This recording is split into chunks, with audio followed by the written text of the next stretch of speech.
Aduh, berat. Ah, tenang, ini soal karung bukan buat mention seseorang kok. Banyak yang bilang 2026 bakal penuh kejutan, makanya Indodax siapin karung buat ngangkut semua peluang. Indodax coba prediksi tren dan juga potensi kripto di tahun 2026.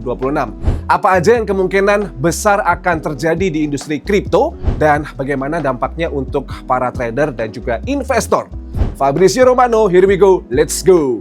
Faktor pertama, token baru yang akan makin banyak dan meningkat popularitasnya. Perkembangan teknologi membuat pembuatan token baru sekarang jauh lebih mudah. Ini membuat tahun 2026 diprediksi menjadi salah satu tahun dengan lonjakan token baru terbanyak. Banyak proyek baru akan bermunculan baik dari sisi inovasi, utilitas, maupun juga sekedar mengikuti tren aja. Namun lonjakan token ini punya dua sisi. Ada proyek yang benar-benar punya potensi, tapi ada juga yang bisa aja hanya bertahan sebentar. Artinya, pasar akan dipenuhi pilihan baru, tapi kita tetap harus cari dan mencermati kualitas tiap proyeknya. Lanjut prediksi berikutnya, atau kedua. Siklus bull run bisa berubah dari pola sebelumnya. Oke, jadi gini, selama ini kan banyak di antara kamu yang percaya bahwa market kripto mengikuti siklus 4 tahunan yang dimulai dari fase bull run, lalu fase bearish atau ke crypto winter, terus fase recovery, dan berlanjut ke periode halving sebelum masuk ke bull run lagi. Nah, gitu aja terus polanya. Tapi ada tapinya nih, kalau dari riset tim dari Indodax Academy, siklus ini mungkin bisa mulai berubah di tahun 2026.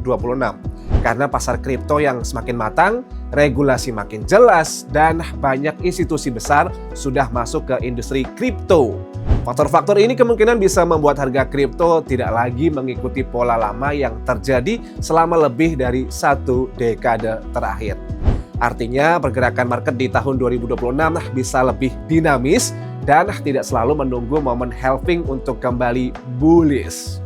By the way, sebagai informasi tambahan, kalau mau tahu informasi terkait waktu halving Bitcoin selanjutnya, kamu bisa mengeceknya secara berkala di situs bitbo.io. Kalau berdasarkan situs ini, prediksi halving akan terjadi lagi di awal tahun 2028. Oke, lanjut ke prediksi berikutnya. Ketiga, dominasi stablecoin diprediksi meningkat. Stablecoin seperti USDT dan juga USDC diprediksi akan semakin dominan di tahun 2026. Loh, kok bisa? Jadi, alasannya simpel. Semakin banyak investor dan institusi yang butuh aset stabil dan untuk mengatur resiko, menyimpan nilai, atau melakukan transaksi lintas negara. Nggak cuma itu aja, sekarang banyak platform DeFi dan juga ekosistem blockchain yang pakai stablecoin sebagai pondasinya.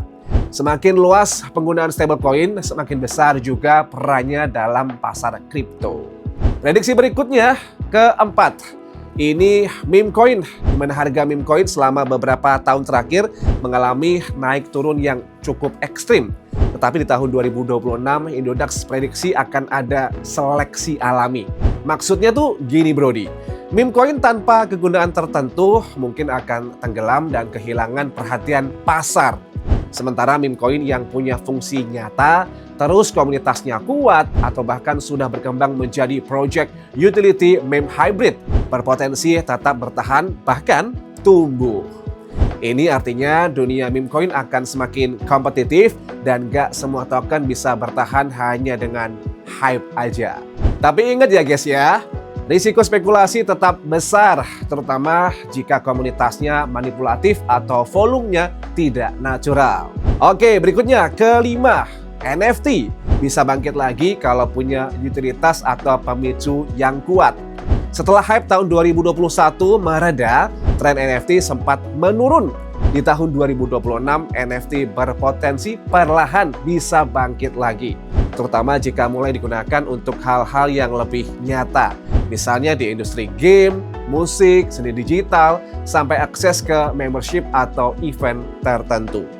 Kalau kegunaan NFT ini semakin jelas dan marketplace-nya makin mudah digunakan, sektor ini punya peluang besar untuk kembali menarik perhatian generasi muda. Yes, itulah tadi 5 prediksi perkembangan kripto di tahun 2026 versi Indodax Academy. Penting untuk kamu pahami bahwa ini hanyalah prediksi bukan jaminan. Sekali lagi, ini bukan jaminan karena industri kripto sangat cepat berubah dan dipengaruhi banyak faktor, mulai dari regulasi, teknologi, hingga perilaku pasar global. Ratusan kali Indodax sampaikan ini bukan ajakan untuk membeli atau menjual aset kripto tertentu dan utamakan selalu lakukan riset sendiri atau do your own research sebelum mengambil keputusan berinvestasi di kripto. Oke, jangan lupa like, comment, share, dan juga subscribe buat dapetin info kripto terbaru dari Indodax. Sampai jumpa di video edukasi Wikriptopedia berikutnya. Hidup kesepian tanpa kekasih, cukup sekian dan terima kasih. Hasta la vista, obrigado, ciao.